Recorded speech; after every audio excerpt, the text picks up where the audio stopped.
Sunugal24.net, l'information à sa juste valeur, c'est ici même, Sunugal24.net. système yàlla def na que léegi am na fanweeri at ak juróom mais dëgg moo neex yàlla fanweeri at ak juróom yi système bi defoon lu mu war a def parce que pendant 35 ans bés du am te duñu dégg jooyu transporteur ak chauffeur yi nga war a dem Mali egg ba Mali am accident bu ndaw ñu bloqué sa oto nga perte temps perte xaalis gis tamit transporteur bu jóge Mali ñëw Sénégal 100 kilomètres yu nekk ñu contrôlé ko plus de juróom-ñeenti yoon donc loolu mooy doxal système bi nga xamee jiitu réew mi l'ensemble des pays la CEDEAO nga jël décision créer système bi ku nekk jox la sa wàll mais absence de coordination moo tax lii yëpp am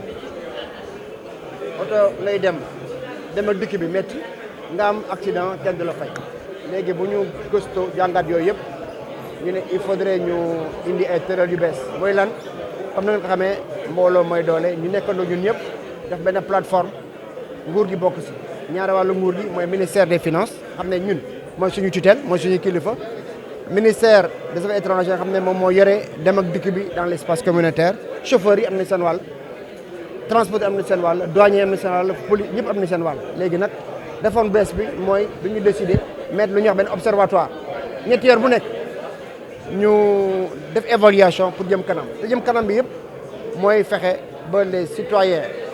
sénégalais ak de l' espace CEDEAO génn si pauvreté pour ñu am essor économique comme ni nga ko waxee sànq c' est que déjà bu ñu évaluer ñun suñu wàll bopp gis nañu ko duñu fay sinistre bu ñu ko jàngatee gis nañu ko lu ko indi mooy sinistre am Sénégal te ku tooñ dëkkul Sénégal maa ngi la dëkk xam nga loolu dafay indi jafe-jafe dans la lourdeur et dans les délais du dossier léegi lu ñu décidé au niveau du système mooy ku jógee Mali moo la assuré de mais soo ñëwee Sénégal mu ne comme Sénégal moo la assuré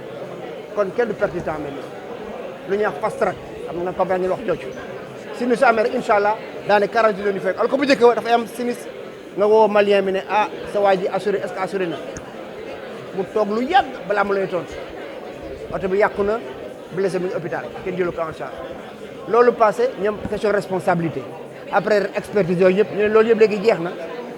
dëkk ba accident yoon la jox responsabilité nga gérer dossier bi à 100% fayal soo fayee pare ñu remboursé la. donc loolu laa wax léegi xam nga suivi bi balaa suivi di neex dëgg am te dëgg il faut que ñu impliqué ñëpp loolu moo tax ma ne sànq du ñu créé benn observatoire bees bu nga xam ne ñëpp am nañu seen wàll parce que ñu ngi jaay assurance mais pour kan la mais pour victime yi la te dans si kuréel am nañ benn société civile bu madame Wade qui est dans la société civile kon s'il y a des problèmes moom mu neex ne ah lii waxu leen ko woon dans le système aussi il y a des chauffeurs soo leen amee jot xaar léegi yenn plateforme bu ñuy def loolu tamit lu bees mosul am bu njëkk ba dañuy ñëw rek def introduction yi mel ni ñëpp jóg dem te su leen ko jot bi mayee ngeen toog dañuy wax benn table ronde ku nekk wax sa xalaat transporteurs yi wax policiers yi wax gendarme yi wax société civile wax ñëpp wax donc loolu dañuy transparence dana tax ñëpp engagement nga jël nga respecté ko. Pendant plusieurs moments, en tout cas pendant plusieurs mois ou même plusieurs années avant d'entrer dans son dû. Mais il y a plusieurs facteurs qui expliquent cela. Il y a non seulement des délais que l'assureur lui-même ne maîtrise pas, qui peuvent être liés à la délivrance du PV, la nomination d'un expert, la présentation du véhicule à l'expert. Si c'est un victime, en fait, c'est une victime blessée aussi, il y a la prise en charge qui doit être faite au niveau de l'hôpital. Tout ça, ce sont des étapes dans lesquelles qui interviennent dans le règlement des sinistres que parfois l'assureur ne maîtrise pas. Et maintenant, à cela s'ajoute parfois de la mauvaise volonté de la part des assureurs. Il faut oser le reconnaître. Parfois, il y a de la mauvaise volonté qui vient s'ajouter à ces lenteurs-là qu'on remarque à toutes les étapes du règlement du sinistre, qui fait que maintenant, les victimes, que ce soit corporelles comme matérielles, peuvent rester plusieurs moments, en tout cas plusieurs mois, plusieurs années, sans pour autant pouvoir entrer dans le... Elle est à tous les niveaux. Déjà là, vous vous rendrez compte qu'on a invité l'ensemble des acteurs, l'ensemble des parties prenantes du système, aussi bien les transporteurs, les chauffeurs, les associations des victimes, les consuméristes. c'est pour nous permettre, nous d'abord assurer de reconnaître nos torts, mais aussi aux autres parties prenantes de reconnaître leurs torts. Parce que comme je l'ai dit tout à l'heure, j'ai identifié plusieurs facteurs qui sont à l'origine de ces retards-là. Maintenant, il est temps que chacun prenne ses responsabilités, qu'il reconnaisse ses torts et prenne l'engagement vraiment de travailler avec diligence, qu'on puisse maintenant arriver à des délais de règlement des sinistres qui sont raisonnables, n'est-ce pas? Et comme j'ai eu souvent à le dire, ce qui est sûr, tout ne se fera pas en un jour. Ça prendra du temps, bien sûr, parce que nous sommes nombreux à intervenir, les experts interviennent, je l'ai dit, les huissiers interviennent, les avocats interviennent, la police intervient, la gendarmerie intervient. Donc c'est toute une chaîne. Dans la chaîne, il faudra que tout le monde soit sensibilisé, vraiment par rapport au respect des délais, qu'on puisse travailler de la manière la plus rapide et de la manière la plus efficiente afin de relever vraiment le défi. Thème bi am solo la parce que day waxtaanee wàllu carte brune CEDEAO maanaam système assurance la boo xamante ne bii bu njëkk assurance boo daan dem Mali wala nga daan dem Guinée da ngay dem ci compagnie bi ne ko dama bëgg a jàll frontière bi soxla naa benn assurance waaye nag léegi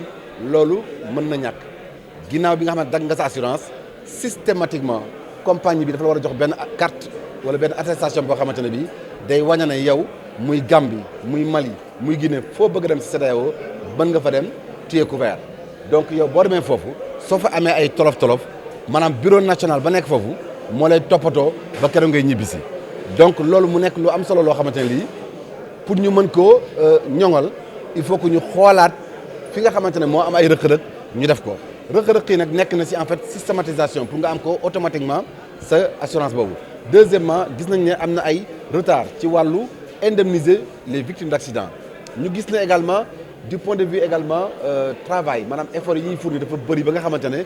bëgg nañu pour mu gën a néew ñu digitaliser en fait système bi ñu gis ne loolu aussi pour mu dem il faut que ñu am maanaam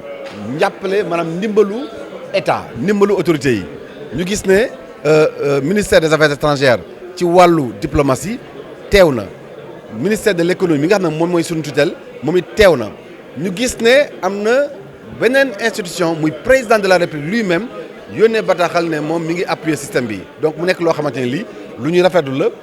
comme système bi ñu ngi ko créé depuis 1982 ñu gis ne depuis 35 ans am na ay tolof-tolof yooyu nag la ñu bëgg waxtaanee Ndakaaru xool ba nga xamante ne surtout ñun dans le corridor Dakar Bamako ña fay daw ña fay jaar ñu mën a nekk ci jàmm mais également en termes de microéconomique ñu xool aussi les petits employés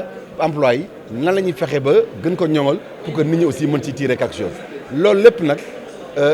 aspect la kooku aspect économique bi la mais aspect social bi kooku dafa nekk ci wala aspect technique bi dafa am loo xamante ne lii foog ñu wax ko mooy que ne système bi bu ñu bëggee mu gën a viable bu ñu gënee mu gën a ñoŋ non seulement dafay régler ay c'est pour intervenir régler ay sinistre bu accident amee mais aussi ñu ngi xool aussi nan la ñuy fexe ba payer moins de sinistre te loolu dafa laaj système de prévention moo tax ñu bëgg nag dans tous les pays états membres de la CEDEAO fépp foo xamante ne bureau national mu nga fa ñu jëm a seet nan la ñuy créer une prévention routière pour éviter les accidents de la route. Sunugal 24.net, l'information à sa juste valeur, c'est ici même, Sunugal 24.net.